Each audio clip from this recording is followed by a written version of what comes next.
Welcome, everyone. Kevin Carpenter back to do another interview, getting ready for SwiftCraft 2024, our first year of SwiftCraft. And I'm here with Jon Reid, which I'm super excited about because if you've watched me do interviews before, you know I do a lot of stuff with Phil Nash, and Phil Nash in C++, Catch 2, the test driven development person. And here I have the counterpart for Swift. And this is really kind of cool because, you know, I learned my first test driven development from Phil. I had never done it before. It wasn't like something I did naturally, and I took one of his workshops, um, which leads into you have a workshop this year at SwiftCraft too, That's right? right. I'm excited about that. It's been a while since I've given a sort of a public. No, let me back up. It's been further since I've given an in-person anything. I'm really Oh excited wow, about that. Yeah, yeah, it's I will say I started volunteering at various conferences in like 2017, and I did a lot of volunteering when we went in the pandemic, and I appreciate making access available. Like I helped with C++ online this year, which I think it's great to be able to get community around the world. But there's just something about being on site in a venue it, next to people. it's fun. I, It's you got know, more energy, and I was reminded of this. I just like a couple weeks ago went to Agile Open Northwest, which was my very first in-person gathering since the before days. And everyone remarked about how the energy was different than this. And I loved this. I've been doing remote stuff and teaching remotely for a long time now. I enjoy it, but but oh, it's going to be that much better. that's true because I was reading that in when I was looking up a bit on you that one of the points that you point out that you've worked with remote teams for 7+ years, and you feel you've really got it as an art form to pull teams together that way, Yeah, correct? yeah. I feel like with this whole return to office push that companies are doing, Mhm. it's because they never knew how to work together in the first place. And that whatever they get in person is sort of accidental. They still don't know how to work together. And that's where I come in I and help. Yeah. I can see that because, our company, we were so I work for the company I work for in credit card processing. We have a 10-person team, so we're not a big team, but we work the platform. So if you're in the North America region, Canada, South America, you swipe a credit card, roughly a 60% chance that the software I write processes Oh, it, wow. you know? That's cool. But when we went full remote, they changed the policy now, and it's like work where you want. And for our team, I will say that it took a little bit to reach that cohesiveness of, hey, can you look at my screen and then do a screen share and then talk about it so that we could see something. It was a little different than me just being able to turn around, Mhm. but we kept that part together. And at least for us, I don't feel it that much no matter where I'm at. We seem to be able to pull together. So I I would be interested to hear and learn more of your techniques though, because there's always room for improvement, right? But I am looking forward to an in-person workshop. And one thing that might surprise people is people come to workshops and they often expect, like, I'm going to open up my own computer and I'm going to be coding sort of by myself. No, we're all going to code together, stick together, because everyone's got something to learn. Even I will learn something new, I expect, from the folks there. And that's just because we'll do mob programming in the easiest way, and that's in person. That's interesting too, because that was the one thing when I took Phil's workshop. He uses a board game to demo test driven development in C++ using Catch 2. And it was perfect because it was that same kind of thing. Everybody was there, laptops open, you're going through, you write your first unit test, it's broken, then you make it, add your code so it's no longer broken. And and it's really been interesting for me because again, working with Phil a lot, seeing just how much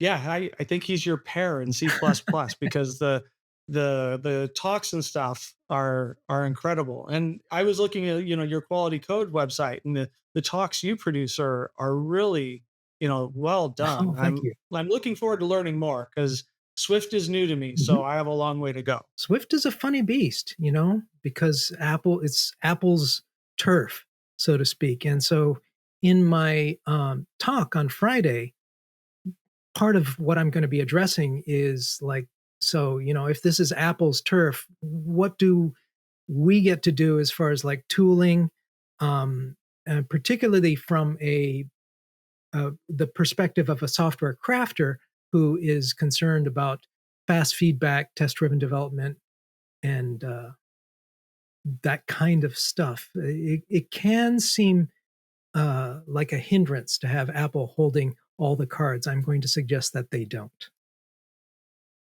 So that's interesting because there's been a lot of talk, the C++ community this year. There's been a lot about tooling. I actually had a talk earlier this year called Tooling Intuition because, whether you're in Windows or Linux and you're using a C++ compiler, or even Mac, the amount of tools that we have available, whether it's C Lion or VS Code, Yeah, GCC, Clang Tidy, it's just incredible. So, again, being new to Swift, the ecosystem does seem a little bit more closed on the tooling. it is. How to put it politely, less mature. It's still in its infancy, I think. And okay, I got this far in the talk without mentioning a JetBrains IDE, but in our conversation, but I have to say, oh, app code. Oh, I'm app code. Rest in peace. My So it's just kind of funny because I was just talking with Anastasia before ACCU, and she's going to be giving a keynote at C++ now oh, here next week. And yeah, I have PyCharm installed and C oh Lion, yeah. and I will say there are things that I like about Visual Studio Code. Because I do end up doing some Go next to C++. And it is interesting to be able to have an actual C++ project open right below my Mhm. Go and actually run both debuggers at the same time in one IDE and step through both pieces of code. Um, but the polished feeling of being in like PyCharm or C Lion, it kind of makes me think of when I used to use Visual Studio a lot, in like the 2018 and things. It was just, at least my view at the time was well put together. Before someone corrects me in the comments and they're like, "What do you mean it was well put together?" Um, Yeah, and so I have a Swift folks watching this will be like, "What are they talking about? Other compilers like Xcode does everything I need." And part of what I have to show is that there are things it doesn't do that you may not be aware of, other folks in other ecosystems, that I'd like them to be learned to be aware of. Um, and hopefully Apple will help out in some way. And if not, we have workarounds. that's that's true. So it was funny because Daniel Steinberg, I was chatting with him the other Oh day, yeah. and we were talking because he was there, before. I mean, and you were too. You were working in Xcode before Swift came out, but we were talking about when Swift first came out, you had people coming from all kinds of different languages. Whereas now you have people that Swift is all they've ever known. That was their first language and that's all they've been in. And so, you know, that's got to be interesting seeing, people, speaking to people with both those perspectives. I hadn't thought of it that way, but yeah, kudos to Daniel for showing that we're old. Yeah. Yeah. It happens to all of us, right? It happens to the best of us. And that's where I love to keep learning, but I hope that I can bring some of the ancient ways. Yeah, there's, I'm always big. I love moving things forward without dogma, because I know that there's things that, that I came from that they just need to go away, and that's all right, and that is one part. Like, again, working as a volunteer, we get to bring in lots of volunteers that are new out of school, or it's their first conference, and so you get lots of great feedback that make that has helped me improve. It's like, oh yeah, that would be a good thing. Yeah. So excited for SwiftCraft. You have your workshop. So if anybody's interested in taking it, you definitely want to get signed up If now. you wanna learn And that is test-driven the development, workshop is.